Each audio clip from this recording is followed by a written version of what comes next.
à l'église pour séduire. Mais tu dis que tu es chrétien. Tu vas à l'église pour critiquer, critiquer, critiquer, critiquer. Tu vas à l'église pour montrer ta nouvelle chaussure, ta nouvelle veste, ta nouvelle voiture. Tu ne connais pas, tu ne connais pas. Et moi je pensais que je connaissais, je ne connaissais pas. Tu peux prêcher sans connaître Christ. Tu peux chanter sans connaître Christ. Tu peux tenir le micro sans connaître Christ. Et moi j'allais, mais un jour, je suis allé dans ma salle de bain, mes frères. Jésus m'est apparu et il m'a parlé. Il m'a appelé par mon nom, Marcelo. Convertis-toi. J'aimerais te dire que Jésus connaît ton nom. Il sait que tu es assis là-bas, que tu es assis là-bas, que tu es là.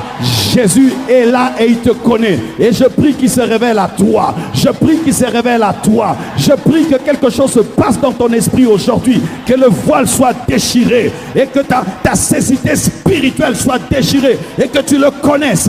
Et que tu le connaisses. Et que tu le connaisses de manière intime. De manière personnelle. Que tu le connaisses.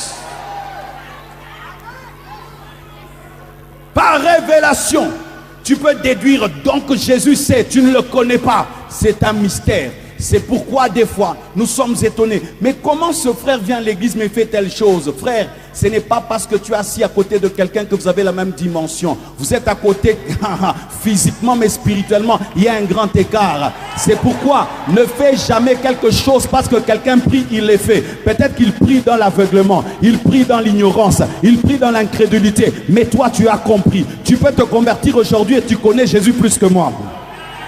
Oui, tu peux te convertir ce soir et tu as une connaissance de Christ que je n'ai pas. Pierre est venu avant Paul. Paul est venu après Pierre. Mais Paul connaissait Christ plus que Pierre. De sorte que lorsque Paul prêchait, Pierre dit qu'il disait des choses compliquées.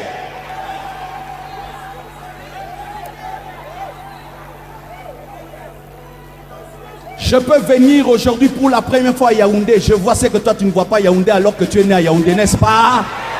Et quelqu'un peut se convertir aujourd'hui. Il aime Jésus plus que moi. Il sert Jésus plus que moi. C'est pourquoi aujourd'hui, je prie que Dieu puisse engendrer des hommes vitesse qui vont se convertir. Directement, il commence à prêcher. Il commence à enseigner comme Paul, afin d'emmener des âmes à lui. Et c'est ce qui va arriver aujourd'hui.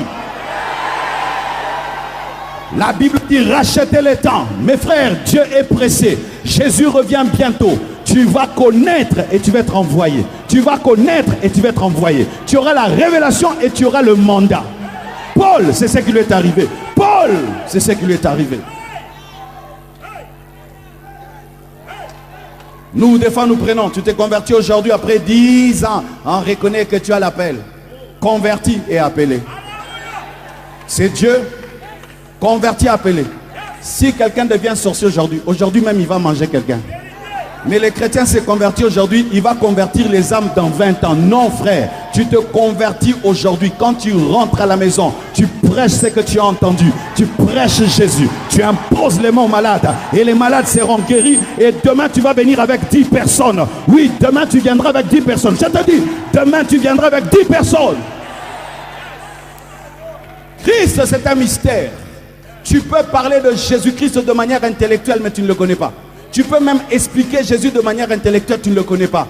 Tu peux expliquer, donner même des cours sur Jésus, mais tu ne le connais pas. Parce que connaître Jésus, il faut que Dieu ouvre tes yeux. Si la connaissance de Christ provenait de notre intelligence, les analphabètes, ni la chair et le sang, ni ton père ni ta mère, ni tes capacités physiques, mais c'est mon Père qui est dans le ciel. Il faut que le ciel te fasse grâce pour connaître Christ sur la terre. Il faut que le ciel te fasse grâce pour que tu connaisses Christ sur la terre. C'est pourquoi j'ai prié pour toi. J'ai prié pour toi et j'ai prié pour toi afin que Dieu illumine les yeux de ton cœur et que tu puisses voir l'évangile et Christ briller dans sa splendeur. C'est un mystère. Et vous savez, mes frères et sœurs, dans le domaine de la parole de Dieu, il y a ce qu'on appelle la volonté parfaite de Dieu et la volonté permissive. Dans la volonté parfaite de Dieu, tout le monde doit se soumettre à Christ. Mais dans la réalité, certains se soumettent et d'autres ne se soumettent pas. La volonté de Dieu est que tout genou puisse fléchir et que toute langue puisse confesser Jésus. Et il y en a qui se soumettent et d'autres qui ne se soumettent pas et d'autres se soumettent malgré eux. J'aimerais parler de ceux qui se soumettent malgré eux, les démons. Sachez que quand un démon se soumet à Christ et il confesse que Jésus est Seigneur et il fléchit ses genoux, ce n'est pas parce qu'il aime Jésus, mais parce que Jésus est plus fort que lui.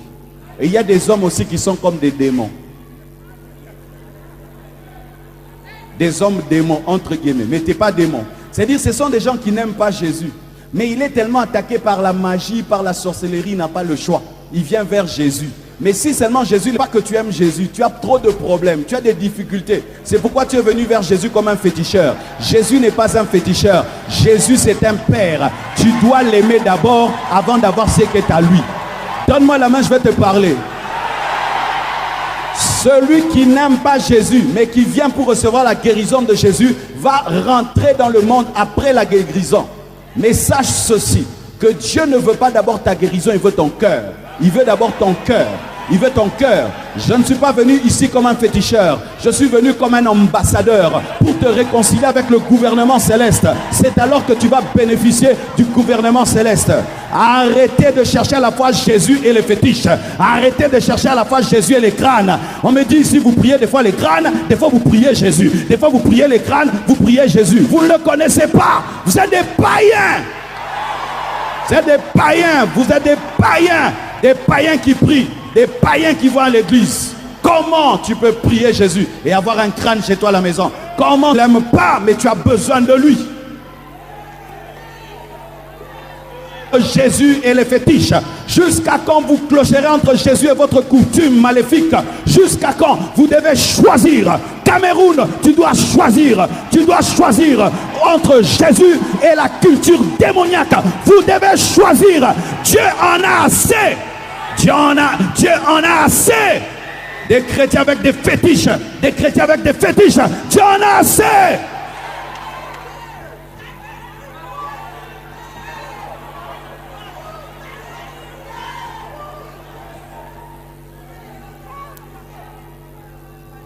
Si tu aimes le diable, reste avec le diable. Si tu aimes ton crâne, garde ton crâne. Samedi le crâne, dimanche Jésus.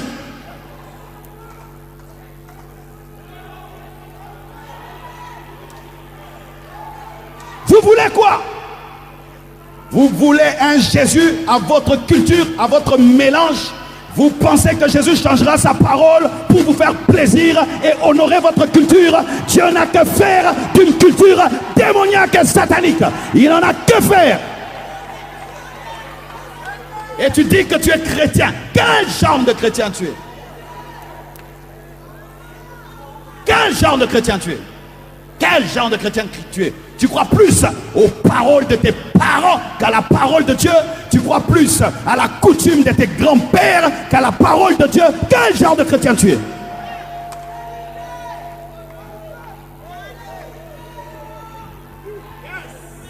Tu veux manger à la table de Dieu et à la table du diable. Quel genre de chrétien tu es? Jésus est devenu comme une option parmi les autres options. Quel genre de chrétien tu es?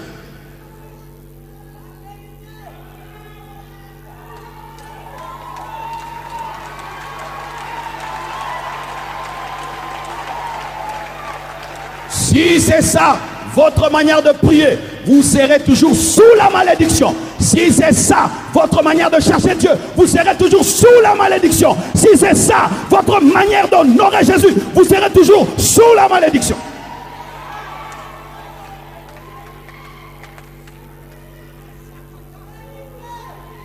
Il n'y a pas le Jésus du Cameroun et le Jésus d'Israël. Il n'y a pas le Jésus du Cameroun et le Jésus de l'Amérique. Les apôtres ont abandonné culture vaine. Les apôtres ont abandonné des cultures vaines. Lorsqu'ils sont venus à Jésus, vous aussi, vous devez abandonner vos vaines cultures. Sinon, laissez Jésus tranquille. Arrêtez de citer son nom. Arrêtez d'invoquer son nom alors que vous invoquez vos parents. parents des morts et vous priez des morts. La Bible dit qu'on ne prie jamais les morts. On ne prie jamais les morts. On ne prie jamais les morts. On ne prie jamais les morts. On ne prie jamais les morts.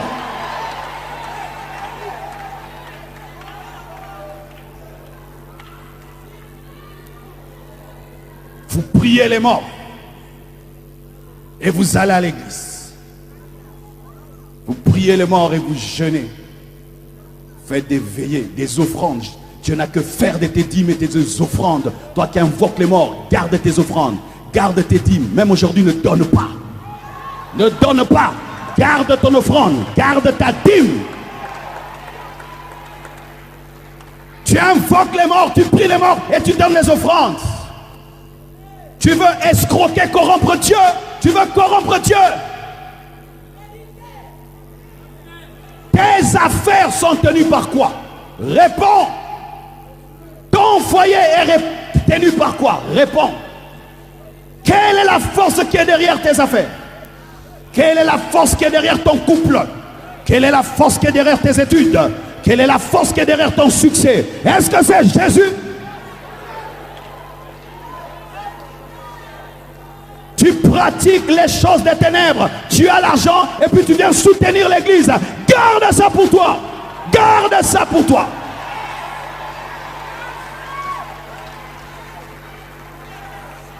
Pasteur, j'ai une offrande. Garde ton offrande. Garde ton argent. Toutes les offrandes ne sont pas à prendre. Élisa a refusé l'offrande de Naaman parce que ça avait la lèpre.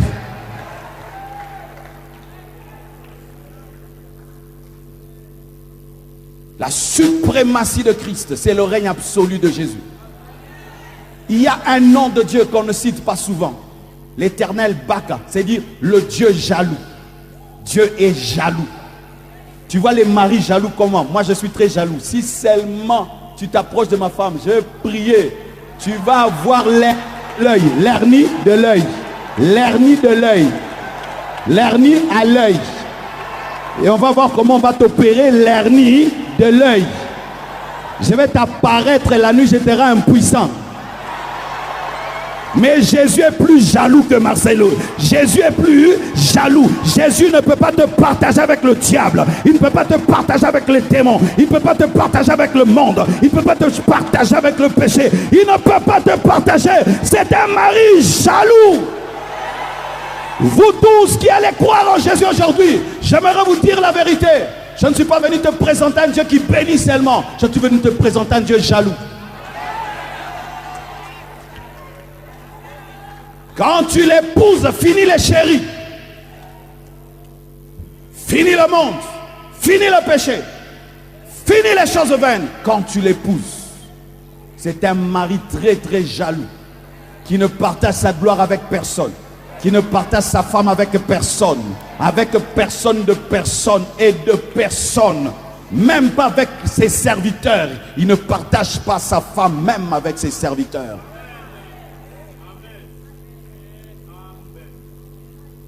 Certains se soumettent malgré eux comme les démons. Si je dis un démon, démon, à genoux. Si quelqu'un est un démon, il va s'agenouiller. Mais ce n'est pas que les démons aiment Jésus. Et beaucoup de gens s'agenouillent. Mais ce n'est pas qu'ils aiment Jésus. Ils sont forcés. Ils sont forcés. Ils sont forcés. Ce que tu fais pour Dieu, c'est parce que tu aimes ou parce que tu es obligé. Tu es là ce soir parce qu'on t'a poursuivi ou parce que tu es venu par amour. Tout ce que tu fais ici, c'est par amour ou par crainte. C'est par amour ou par domination.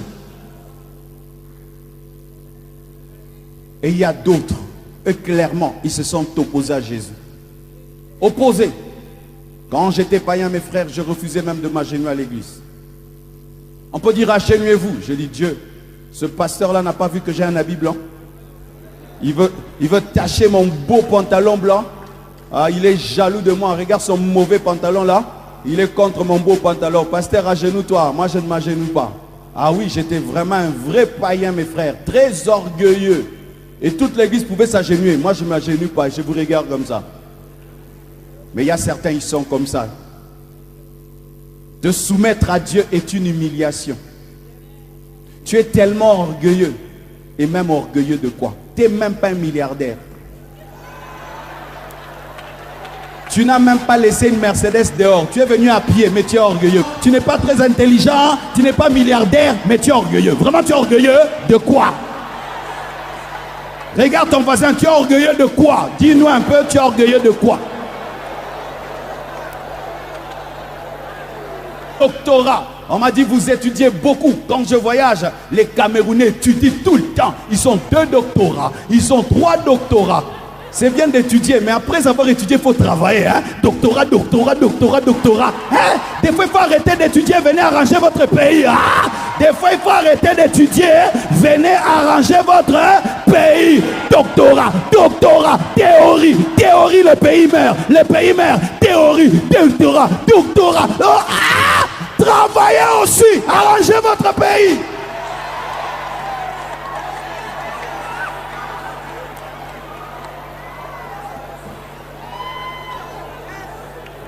Si tu étudies par orgueil, tu perds ton temps. 2, 10 doctorat. Pasteur, tu sais que moi j'ai 10 doctorats. Ok, tu en fais quoi? Rien. L'orgueil des études.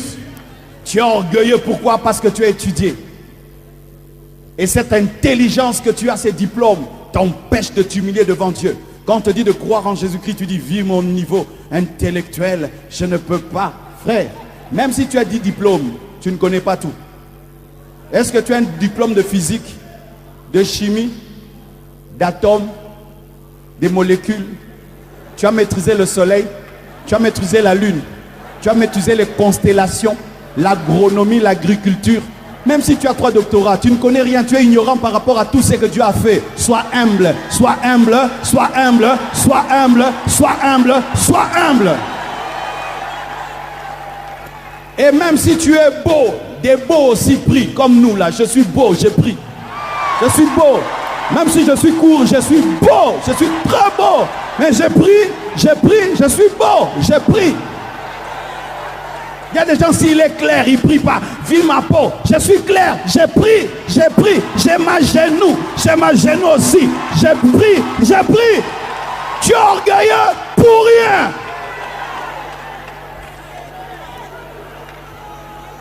Ton orgueil vient de quoi? Qu'est-ce qui t'empêche de te soumettre à Jésus? Ta maison? Ta voiture? Qu'est-ce qui t'empêche de te soumettre à Jésus? Ta famille, hein? Tu es d'une famille terrible. Ça dépasse la famille Kennedy. Tu es de la famille Kennedy. Vu notre tribu, tu dépasses la tribu de Judas. Soyez humble. Humilie-toi devant Dieu. Tu n'es qu'un homme. Humiliez-vous devant Dieu. Vous n'êtes que des hommes. Soumettez-vous à Dieu en toute humilité. Quelle que soit ta beauté, quelle que soit ton intelligence, quel que soit ton diplôme, quel que soit ton compte en banque. Humiliez-vous ce soir devant Dieu.